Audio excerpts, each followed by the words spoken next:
Bonjour à tous et bienvenue dans Souvenirs d'écoliers. Chaque semaine, je reçois une personnalité qui se confie sur son enfance et sa scolarité. Avec moi cette semaine, Mickaël Cohen. Bonjour Mickaël. Bonjour Malika. Ça va? Ça va très bien. Et alors, vous? Et moi, c'est bon, tu peux me tutoyer. On tutoie tout le monde ici. Ah, très bien. Enfin, dans mon émission. Alors, tu es comédien, tu as plus de 30 ans de carrière derrière toi, au cinéma, à la télé et au théâtre. Parce qu'en ce moment, tu es au théâtre, c'est ça l'actualité. Ouais, je suis dans une pièce qui s'appelle Bungalow 21 avec Emmanuel et Mathilde Seigné. Au Théâtre de la Madeleine. Au Théâtre de la Madeleine et Vincent Winterhalter. Et je joue Yves Montand qui part à Hollywood avec Simone Signoret pour tourner un film avec Marilyn Monroe. Et dans un hôtel très célèbre à Hollywood, le Beverly Hills Hotel, ils vont se retrouver tous les quatre pendant 3 mois. Et à un moment, leurs conjoints vont devoir partir. Ils vont laisser Marilyn et Montand seul. Et il va se passer ce qui doit se passer. C'est du mercredi au samedi. Ouais. C'est ça. 21h. Est-ce qu'il y a d'autres projets dans les prochains mois à venir ? J'ai tourné des films qui vont sortir l'année prochaine, mais j'ai un livre qui va sortir en février prochain. Oui, un livre, on est là pour parler d'école, donc un livre c'est mon 3e roman, qui sort aux éditions Anne Carrière, qui s'appelle L'attraction du désordre.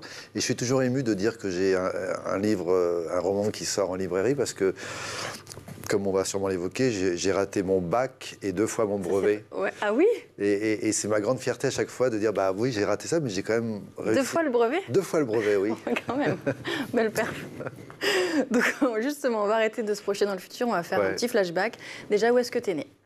Je suis né à Maisons-Laffitte, j'ai grandi à Sartrouville, une commune communiste, j'aime bien rappeler ça, et puis ensuite à la Garenne-Colombe. Donc j'étais en banlieue parisienne, pas très loin de Paris, mais pourtant j'avais qu'un rêve, c'était fuir la banlieue et aller à Paris. Et les 15-20 minutes qui me séparaient de la capitale me rendaient nerveux. Quelle enfance, quel souvenir de l'enfance tu gardes?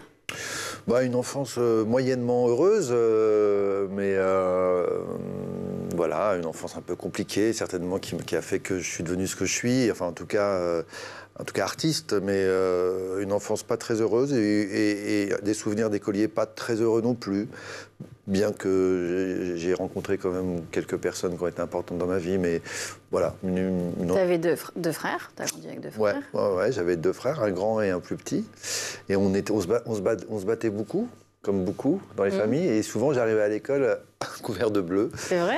Et donc ils pensaient que qu'on me battait chez moi, alors que c'était pas, on me battait pas, mais je me battais. Donc non, bah, en tout cas oui. Et pourquoi tu dis une enfance pas heureuse? Parce que on vivait dans une ambiance un petit peu tendue entre un père et une mère qui se cherchaient tout le temps et qui ne se trouvaient jamais, et donc du coup de manière collatérale des enfants qui eux aussi se cherchaient, mais pour le coup se trouvaient, quoi. Et justement, à ce moment-là, vous n'étiez pas proches, vous étiez en conflit tous les enfants? Ouais, on n'était pas proches les uns. On l'est devenu après, par la suite, quand la famille a explosé. Comme quoi ça peut avoir du bon que les familles explosent. Et on s'est ressoudés à ce moment-là, mais non. Ouais, et puis souvent, j'avais 2 ans et demi de différence avec mon frère, et souvent j'allais dans les mêmes écoles que lui, et je courais un peu après lui. Enfin, donc avec ton grand frère? Ouais, avec mon grand frère, je courais après lui pour essayer d'être proche de lui, puis lui, ça le saoulait, donc je me sentais un peu rejeté. Je me suis souvent senti rejeté dans mon enfance, et c'est pour ça que j'ai essayé sûrement de faire un métier public pour être un peu apprécié. On arrive à l'école. Quel genre d'élève tu étais? Alors, j'étais d'abord, dans la primaire, un élève très studieux. J'étais souvent amoureux de mes professeurs. T'es pas le premier à nous le dire ici. Ah bon? Oui. Mais tellement, parce que j'y ai repensé là en me disant que j'allais en parler. Je me suis dit, mais c'est quoi mes souvenirs? Et donc, notamment en CE1, j'étais amoureux de ma prof, qui était une belle brune, qui te ressemblait un petit peu. Ouais. Je te jure. Non, en tout cas, j'ai un souvenir d'une belle grande brune, un peu mannequin, un peu Miss France. Enfin, je ne sais pas si je l'ai après enjolivé, mais je la regardais toute la journée comme ça. Et elle pensait que j'étais très assidu. Et puis un jour, elle m'a grillé parce que alors que j'avais passé les 2 heures à l'écouter, elle m'a posé une question sur ce qu'elle venait de dire. Et je n'avais pas rien écouté, j'étais juste à la regarder. Et je crois qu'elle m'a fait un clin d'œil en me disant « Ok, j'ai compris ce qui se passe, mais maintenant tu vas te calmer. » Ah oui, non, ça c'est dans ta tête, c'est le souvenir réinventé, je pense. Dans ma tête, ouais. Et puis ça, et puis j'étais un grand amoureux. J'étais amoureux aussi d'une élève quand j'étais en CP, ou en CE1, non, en CP. C'est des rares souvenirs que j'ai pas beaucoup de souvenirs. Et j'ai mis toute l'année scolaire à oser lui dire que je l'aimais. Et donc, on était dans le cours de récréation et je baissais la tête et je tapais contre un poteau pour me donner de la force. Et je dis, tu sais, il faut que je te dise quelque chose, je sais pas comment te le dire. Et bon, je mets 15 minutes avant de dire, en fait, je crois que je t'aime. Et puis quand j'ai relevé la tête, en fait, elle était déjà partie depuis longtemps parce que j'ai mis trop de temps. Voilà, bon. Ça fait de la peine, ça, Mickaël. Ouais, voilà. C'est pour ça que... Donc en fait, pour toi, aller à l'école, c'était tomber amoureux. C'est ça, et prendre des vents aussi beaucoup. Et sinon, dans l'enseignement, l'apprentissage Je me souviens pas très bien. Je pense que j'étais pas un élève extraordinaire, mais pas non plus nul. J'étais dans la moyenne jusqu'au collège, quoi. Au collège, j'ai lâché un peu. Et t'étais comment, dissipé, sage? Un peu dans la lune, j'ai l'impression. J'étais un petit peu dans mon monde, ouais. Un petit peu dans mon monde. Et puis à partir de la 6e, tout ça. Puis après, j'ai changé beaucoup d'école. Et puis à partir de la 6e, je comprenais pas bien comment ça se passait, tout ça. Et j'étais un peu perdu. Et quand j'étais perdu, j'essayais d'attirer l'attention en faisant des blagues, des choses comme ça. Alors que j'étais très timide dans la vie, mais j'avais besoin de compenser. Et du coup, tu devenais un peu dissipé? Un petit peu dissipé, ouais. Et c'est sûrement pour ça que on m'a envoyé en pension à un moment donné, moi. Alors donc j'ai 2 frères, on est 3 garçons, et je suis celui du milieu, et je ne sais pas pourquoi. Peut-être ils ont fait au hasard, ils ont pioché, c'est tombé sur moi, ils m'ont envoyé en pension. Parce que les autres, ils étaient plus sages, peut-être? Non. Non, mon grand frère, il a arrêté l'école au 3e. Non. Mais ouais, et c'était pas notre truc. Mais je pense qu'on était trop perturbés on avait trop de problèmes à gérer, quoi. Et donc, du coup, on m'a envoyé en pension... À quel âge? À 14 ans, quand je suis rentré en 3e, à l'âge de mon fils aujourd'hui. Et alors là, j'ai détesté la pension. Pour moi, combien de temps ça a duré? 2 ans, parce que j'ai redoublé la 3e là-bas, donc c'était pas... En plus, c'était que la 3e? Ouais, j'ai fait que la 3e là-bas. 2 années vraiment formidables, la 3e. Et donc, j'ai raté mon brevet là-bas. Enfin, comme quoi, la pension, ça, c'est pas miraculeux. Surtout que... C'était où? C'était à Maison-Lafitte, justement. Une pension qui s'appelait l'Ermitage. Oui, donc juste à côté de chez toi? Non, juste à côté de là où j'ai... Oui, là où je suis né. Mais après... Enfin, pas très loin de chez toi? Pas très loin, non. Oui, en plus, pas très loin, oui, effectivement. Pas pour voir quelque chose de différent. J'aurais préféré aller dans le sud, ou je sais pas, oui. Ou en Italie. Oui, bien sûr. Donc, là-bas, tu redoubles? Là-bas, je redouble, je suis très malheureux. Et puis, alors le souvenir que j'ai là-bas, c'est que déjà à ce moment-là, je sais que je veux être comédien. Et quand j'arrive dans le premier jour en pension, il y avait une dame qui était une espèce de surveillante générale qui était très dure, et elle disait ici c'est marche ou crève, tout ça. Donc, et puis est-ce que quelqu'un a une question à poser, etc. Et puis moi je levais la main, je dis oui, est-ce qu'il y a des cours de théâtre ici? Et je crois qu'elle a pris une craie ou alors un truc plus fort, peut-être qu'une craie, elle me l'a lancée dessus. Le premier jour, on dit on n'est pas là pour faire du théâtre ici, etc. Et tu avais déjà fait du théâtre avant? Non, mais je savais que je voulais être comédien, je savais que c'était ma sortie de secours. À quel âge tu as conscientisé ça? 13 ans. À 13 ans. Donc juste avant d'être envoyé en pension? Ouais. Et quand j'ai dit ça là-bas, j'ai dit ça à quelqu'un à 14 ans, je voulais être... président de la République, oui, bien sûr. Je voulais être acteur, et il m'a dit si tu es acteur, moi je serais président de la République. D'accord.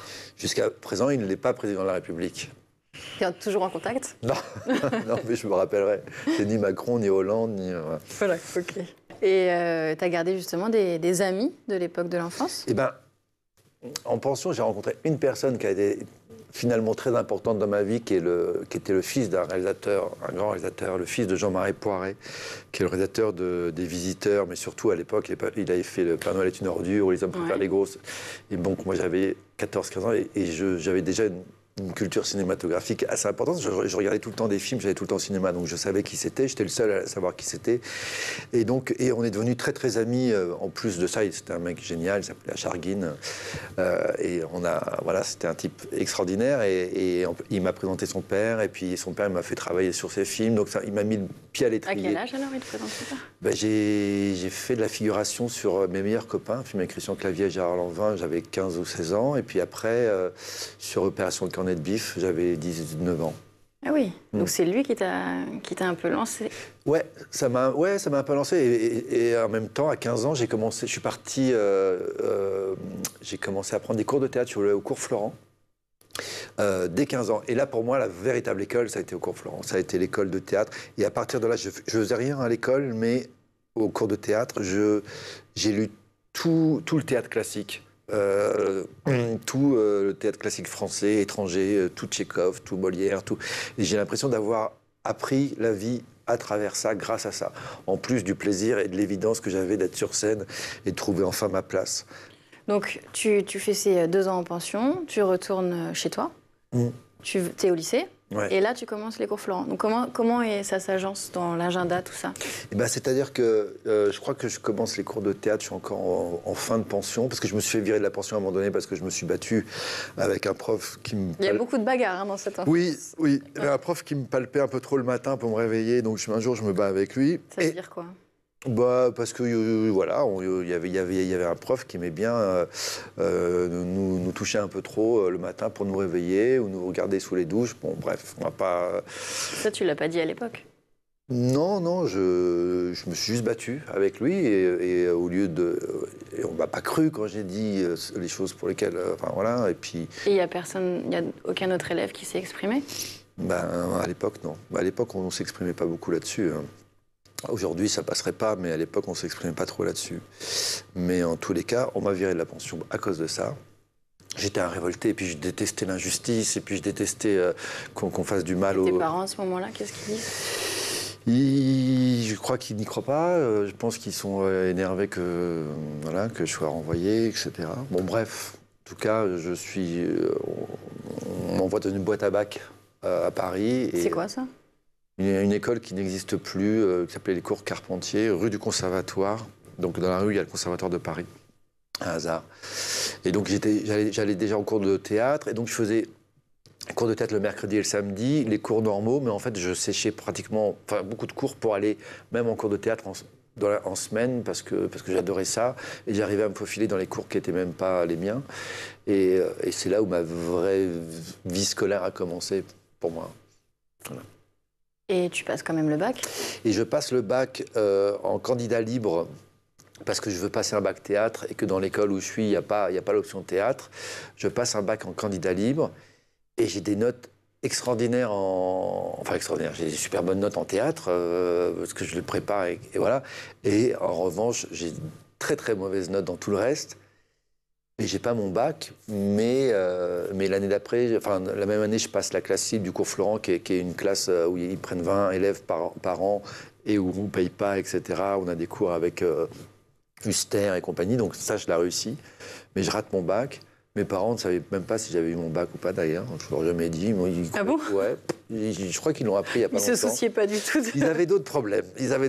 Écoute, il faut quand même savoir si ton enfant a eu le bac. Ouais, ils l'ont apparemment compris ou appris il n'y a pas longtemps. Et puis... Après, s'ils avaient déjà laissé ton frère arrêter l'école à 15 ans, c'est que c'était pas si important que ça pour eux que vous fassiez des études. Ouais, je crois qu'encore une fois, ils n'arrivaient pas à gérer tout. Mais après, bon, voilà, maintenant, ils sont très présents, hein, ils sont formidables. Hein. C'est juste qu'ils étaient un peu dans une période un peu compliquée. Et donc, je rate mon bac, mais je réussis l'école de théâtre, et puis je suis engagé très vite au théâtre après, etc. Mais le souvenir, la chose qui me dérange encore aujourd'hui par rapport à l'école, c'est qu'il y a plein de matières que j'aimais pas. J'aimais bien le français, bien sûr, j'aimais bien la philosophie. J'ai pas rencontré beaucoup de professeurs qui ont compris voilà, comment me faire aborder les choses. Alors, j'ai eu un professeur de français dont j'ai appris la mort il n'y a pas longtemps, qui était formidable et qui savait que j'étais passionné de cinéma et de théâtre, et donc qui me faisait des connexions entre les cours de français et le théâtre et le cinéma.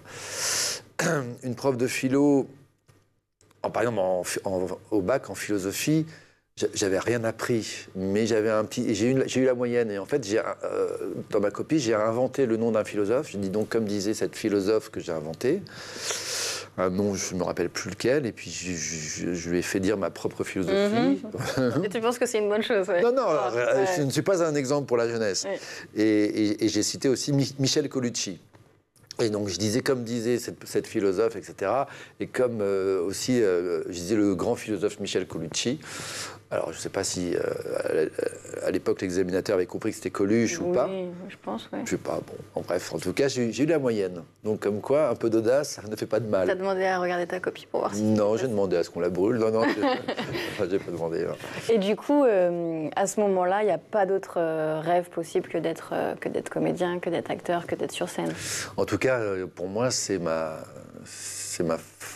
mon seul espoir d'apaisement, de bien-être, et puis tout, enfin même pas, c'est comme si j'avais une illumination, c'est comme si tout à coup je croyais en Dieu. Ça vient à 13 ans, mais avant? Alors avant, je sais pas ce que je veux faire, et je suis juste perdu dans ma vie, je suis timide, je suis mal dans ma peau. Parce que parfois on demande aux petits garçons, quand tu as 7-8 ans, alors qu'est-ce que tu veux faire plus tard? Je me rappelle pas qu'on m'ait posé la question. Personne. C'est possible qu'on ne me l'ait pas posé? Je pense qu'on te l'a posé quand même. Je ne me rappelle pas. Et tu rencontres aussi ton meilleur ami à l'école? Et je rencontre mon meilleur ami qui s'appelle Thierry Cliffat, donc au cours au lycée, et qui est aujourd'hui un réalisateur, un grand réalisateur, et avec qui j'ai tourné 4 ou 5 films, j'ai fait une pièce de théâtre. Et en fait, peut-être ça le plus beau souvenir. Ouais, oui, parce qu'on est toujours amis ensemble, on a encore plein de projets ensemble. Ça fait combien de temps du coup maintenant d'amitié? Ça fait, je sais pas, 35 ans, un truc comme ça. Et en fait, on séchait les cours en même temps sans le savoir pour aller voir les mêmes films, et on se retrouvait dans la même salle. Et pourtant, il avait 2 ans de plus que moi, il était en terminale, moi j'étais en seconde. Et donc on est devenus amis comme ça, et on allait voir les films, je sais pas, les films avec Deneuve, avec Fanny Ardant, avec Nathalie Baye, et puis un jour on a tourné avec toutes ces actrices et ces acteurs qu'on admirait. Donc ça, c'est plutôt une belle histoire. Ouais. Est-ce que c'est facile d'intégrer les cours Florent? Oui, c'est Qu'est-ce qu'il faut faire? Il faut payer, déjà. Et comment tu fais à ce moment-là? Tes parents sont OK pour te suivre dans ce projet-là? En fait, au début, c'était des cours pour les jeunes. Donc, c'était pas très cher. C'était que le mercredi et le samedi. Donc, je pense que mes parents, et bien sûr, ils se sont dit, tiens, ça va lui faire du bien. Donc, ils ont payé, mais c'est pas très cher, ça. Et après, quand on intègre les cours Florent toute la semaine, là, c'est plus cher. Mais moi, j'ai eu la classe libre, donc je l'ai pas payé. Mais sinon, les mercredis, samedis, c'est pas très cher. Mais j'encourage vraiment les gens à faire ça, parce que tu veuilles être acteur ou pas, le théâtre, voilà, ça ouvre l'esprit, ça donne confiance, ça te permet de rencontrer des gens. C'est une façon aussi de faire travailler ta mémoire, qui est un muscle, de manière intelligente. Pas seulement en apprenant par cœur bêtement, mais en intégrant des choses émotionnelles, des sentiments, et puis en faisant sortir parfois des colères, des rages. Surtout ça fait du bien de pouvoir sortir sa colère ou ses larmes, etc. Et avec le prétexte de la scène et d'une pièce. Donc, ouais. Toi, tu as eu de la chance, que tu le disais tout à l'heure, tu as travaillé du coup quand tu étais au cours Florent avec Francis Huster, Isabelle Nanty. Ouais. C'était compliqué, enfin, faut réussir des examens pour avoir la chance d'être dirigé par eux, ou c'était juste à l'époque Non. Francis Huster, c'était mon professeur de la classe libre. Isabelle Nanty, c'était une de mes profs aussi principales. Mais ça, c'était le hasard. Et puis, on s'est retrouvés, on était une bonne équipe. Il y avait Édouard Baird, l'équipe des Robin des Bois, Steve Fissard. Il y avait plein de gens qui sont aujourd'hui... Non, et j'ai eu de la chance de tomber sur des professeurs formidables avec qui j'ai travaillé après. Isabelle, on a monté des spectacles ensemble, on a coécrit des choses ensemble. Huster, j'ai fait ma première pièce professionnelle avec lui. Voilà, et puis après j'ai rencontré aussi Jacques Weber qui a été très important. Enfin tout ça c'était. De toute façon les cours de théâtre ça sert à apprendre à jouer ou en tout cas à savoir comment se déplacer sur une scène et comment aborder un texte, mais ça sert aussi à rencontrer les gens et à se faire un petit réseau aussi parce que moi j'avais personne dans le métier que je connaissais. Hein. Et t'as la reconnaissance qui vient en 2003 ? Ah oui, Bah oui, je savais pas, t'as reçu un Molière. Alors non, j'ai pas. Ah voilà. Alors, j'étais nommé j'étais nommé, mais ce qui était déjà génial. Je faisais une pièce s'appelait La Preuve que j'ai jouée pendant 1 an au Théâtre des Mathurins et j'ai eu une nomination pour révélation Molière de théâtrale. La Révélation théâtrale, ouais.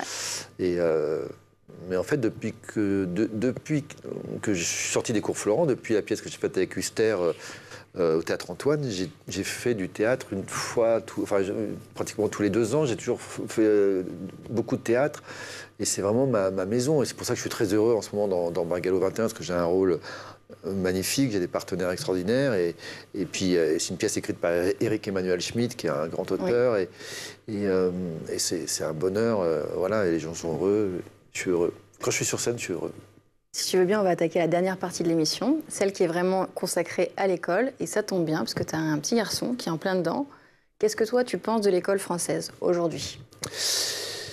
En fait, d'abord, je trouve que ça évolue un petit peu, parce que les problèmes de harcèlement, etc., bon, ils commencent à le prendre en main, mais je trouve que ça a mis beaucoup trop de temps. Il y a un retard trop fort pour ça. Je veux dire, combien de fois j'ai vu des enfants aller à l'école avec la boule au ventre, ou même moi, enfin bon, moi je me faisais traiter de youpin quand j'étais jeune, et quand je le disais, on me disait, enfin bon, c'est pas grave, ou bon, je me battais beaucoup, etc. Bon, bref. Mais ça évolue plutôt bien. Du fait que juste on le dénonce et qu'on en parle, en fait. Ouais, c'est ça. Et que ça soit plus une chose banale, quoi. Et après, dans le système scolaire, je trouve qu'on ne prend pas assez en considération chaque élève. On les met trop dans un groupe uniforme. Et on devrait... Voilà, je ne sais pas si c'est toujours possible, mais il faudrait faire l'effort de prendre en considération chaque élève, chaque personnalité, les forces et les faiblesses de chacun, les aspirations de chacun. Et je trouve qu'on est souvent mis dans un même lot. Et on est quand même tous très différents. Et les élèves, dès leur enfance, sont déjà très différents. Et en fait, c'est comme quand tu réalises ou que tu mets en scène une pièce de théâtre, chaque acteur est différent et tu ne peux pas les diriger de la même manière. Et ben, les élèves, c'est pareil. Et puis, il y a un autre truc qui me... Non, mais il y a un truc, c'est qu'il y a un problème avec les langues. Moi, depuis que je suis sorti de l'école, je fais des stages d'anglais tous les 6 mois, parce que je fais des castings en anglais, parfois je travaille en anglais, là j'ai tourné un film l'année dernière en Thaïlande en anglais, mais je dois travailler, je dois retravailler, et je suis nul, j'ai un accent horrible, etc. On aime bien l'accent français. Non, on aime bien l'accent français, mais il faut quand même qu'on puisse bien se faire comprendre malgré l'accent français.